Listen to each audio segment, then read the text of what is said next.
கோபி, ஈஸ்வரியும் பார்த்திங்கன்னா தனியா வீட்டுக்கு வந்துடுறாங்க. இப்படியே கொஞ்ச நாள் வந்து போயிடுது.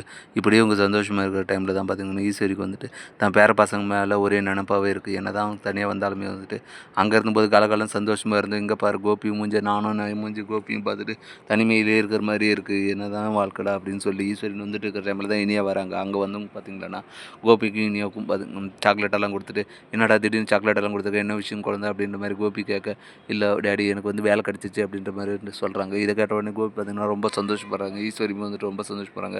"ஏன்டி இத்தன நாளா வந்து என்கிட்ட சொல்லவே இல்ல" அப்படின்ற மாரி சொல்ல, "இல்ல பாட்டி வேலை கிடைச்ச உடனே சொல்லலான்னு இருந்தேன்" அப்படின்ற மாரி சொல்ல, உடனே இத கேட்ட உடனே ஈஸ்வரியுமே சமாதானம் ஆயிட்டு, சந்தோஷமா கொஞ்ச நேரம் பேசினிட்டு உடனே பார்த்தீங்கன்னா, இனியா கிளம்புறேன்னு சொல்ல, "ஏன் இப்போ தானே வந்தா கொஞ்ச நேரம் இருந்துட்டு போறது தானே, எதனா பிரச்சனையா?" அப்படின்னு கேட்க, "இல்ல என் ஃப்ரெண்டுகள்லாம் பார்க்கணும், வேலை கிடைச்சிச்சுல அவங்களுக்கெல்லாம் ட்ரீட் குடுக்கணும்" அப்படின்னு சொல்ல, "சரி சரி கிளம்பு" அப்படின்ற மாரி சொல்லிடுறாங்க. சரின்னு அனுப்பிச்சு விட்டு பார்த்தீங்களா, இந்த பசங்க யானை கொந்தா கூட கொஞ்ச நேரம் கூட இருக்க மாட்றாங்க. உடனே கிளம்பிடுறாங்க. எல்லாம் அவங்க அம்மா, அப்பா கூடவே தான் இருக்கிறாங்களே தவிர, நம்ம வந்து கொஞ்சம் கூட கவலையே இல்ல அப்படின்ற மாரி நெனச்சு கோபிகிட்ட சொல்லிட்டு இருக்கா. அவங்க என்ன பண்ணுவாங்க, அவங்க வாழ்க்கைய அவங்க பார்த்துட்டு இருக்காங்க. "நீ விடுமா அதெல்லாம் நெனச்சு கவலைப்படாத" அப்படின்னு சொல்லிட்டு கோபி பார்த்தீங்கன்னா, ஈஸ்வரி சமாதானப்படுத்துறாங்க. இப்படி இவங்க 2 பேரும் பேசிட்டு இருக்க, இன்னொரு பக்கம் பார்த்தீங்கன்னா, இனியா ஃப்ரெண்டு கிட்ட போகாம நேரா ஆகாஷ் வீட்டுக்கு போறாங்க. அங்க போயிட்டு பார்த்தீங்கன்னா, ஆகாஷுக்கு ஸ்வீட் எல்லாம் குடுத்துட்டு, "எனக்கு வேலை கிடைச்சிச்சுடா, அதுக்கு தான் ஸ்வீட் குடுத்துட்டு போலான்னு வந்திருக்கேன்" அப்படின்னு சொல்ல, இத கேட்ட உடனே ஆகாஷுமே வந்து ரொம்ப சந்தோஷப்படுறாங்க.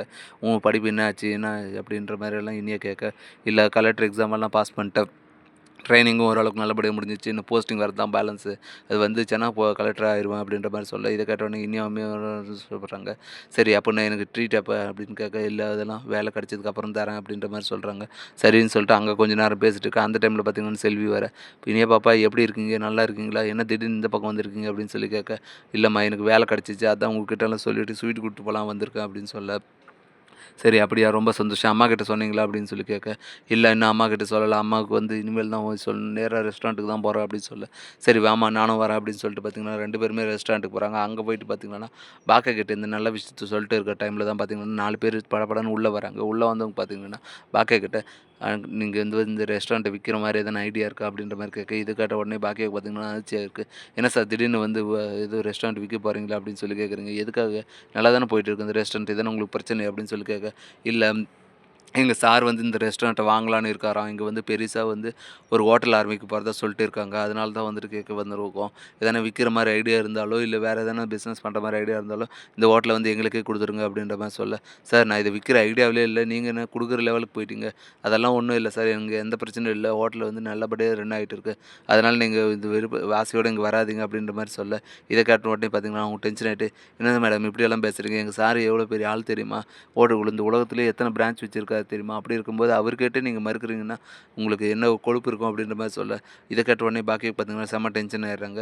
"என்ன சார் உங்க சார் வந்து இவ்வளோ பெரிய ஆளா இருந்தாலும் வந்துட்டு எனக்கு அத பத்தி கவல இல்ல. என் ஹோட்டல நான் யாருக்கும் விக்கிற மாரி ஐடியா இல்ல. ஏன்னா என் ஹோட்டல் ஏற்கனவே இப்படி நல்லபடியா தான் போயிட்டுருக்கு. இதோட சேர்த்தீங்கன்னா எனக்கு 3 பிரான்ச் இருக்கு.